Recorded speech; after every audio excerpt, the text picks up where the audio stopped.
We are going to begin this half hour with the parents of the British teen killed in that crash with an American diplomat's wife arriving in the U.S., searching for answers. The parents opened a meeting with the woman face to face. Eva Pilgrim joins us now. And Eva, British officials now saying her diplomatic immunity is no longer relevant? That's right, Robin. That is what they are saying this morning. And the teen's parents are here in the U.S. hoping to get that woman to go back to the U.K. to answer questions. There is still the possibility she could end up answering those questions in a court of law.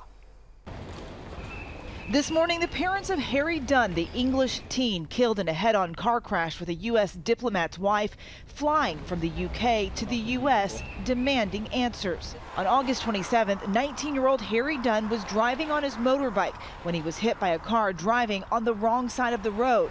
The driver of that vehicle, this woman, 42-year-old Anne Sacoolas, the wife of a U.S. diplomat. Dunn died instantly.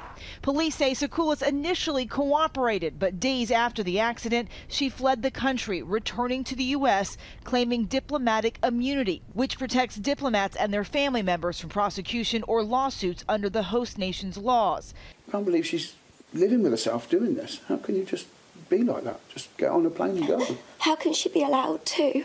But now, 7 weeks after the crash, the UK Foreign Secretary saying that immunity is no longer relevant because she has returned home. This weekend, Sacoolas breaking her silence, saying in a statement from her attorneys that she is cooperating with police and wants to meet with the family to apologize in person. Anne is devastated by this tragic accident. No loss compares to the death of a child, and Anne extends her deepest sympathy to Harry Dunn's family. Dunn's family responding, saying that while they are open to meet, the pain hasn't gone away. My opinion on Anne Sacoolas now wanting to come forward to say sorry. To be perfectly honest, yes, it's a start of some closure for our family. But having said that, as it's nearly 7 weeks now since we lost our boy, this doesn't cut it. It's not really quite enough. And the Dunn family lawyer telling us overnight that while they are open to meeting with Sacoolas, it's not going to happen anytime soon. Their main goal for this trip is to get her to return to the UK. Robin. All right, Eva, thank you. We're going to bring in our chief legal analyst, Dan Abrams. A lot of talk, of course, about diplomatic immunity. Yeah. Just explain to everyone what that means. Yeah, so it means that when you go to another country as a diplomat, so a U.S. diplomats go to England or France or Italy or wherever the case may be, they're granted a type of immunity. It means that we want to be able to keep our people safe in another country, even if they're charged with a crime. Same thing applies, by the way, to those diplomats who are here in the United States. They are afforded immunity. It does create tension sometimes when people believe that a diplomat has done something really bad. Typically what happens in that kind of case is the country where the person is from can waive immunity.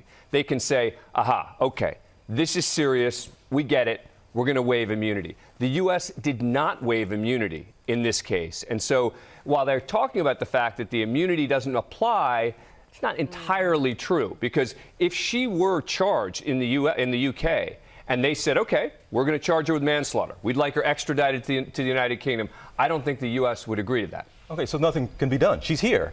Correct. Unless the U.S. agrees to send her back. I think that's right. But the only thing that could happen now, as Eva points out, is there could be a civil lawsuit.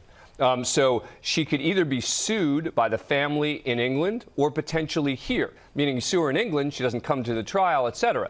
But you could sue her potentially here as well. So the family does have civil options. And keep in mind, we don't know that she's going to be charged criminally, right? At this point, they're still investigating. You know, there's indications that, again, she was driving on the wrong side of the road. The British authorities could conclude that this was simply an accident, that there's no criminal liability, but still the potential for civil. All right. And the family can actually ask for that civil lawsuit at any point? Yeah, so the family can move forward and try and sue, and the question's going to be, where do they try and sue? I mean, typically, of course, something happens in England, you sue in England. But in a case like this, because you're talking about an American citizen, it is possible that could end up in an American court, and then there'd be questions about what law applies, et cetera. Ooh, a lot of people watching this. Yep. All right, thanks, Dan. Hi, everyone. George Stephanopoulos here. Thanks for checking out the ABC News YouTube channel. If you'd like to get more videos, show highlights, and watch live event coverage, click on the right over here to subscribe to our channel. And don't forget to download the ABC News app for breaking news alerts. Thanks for watching.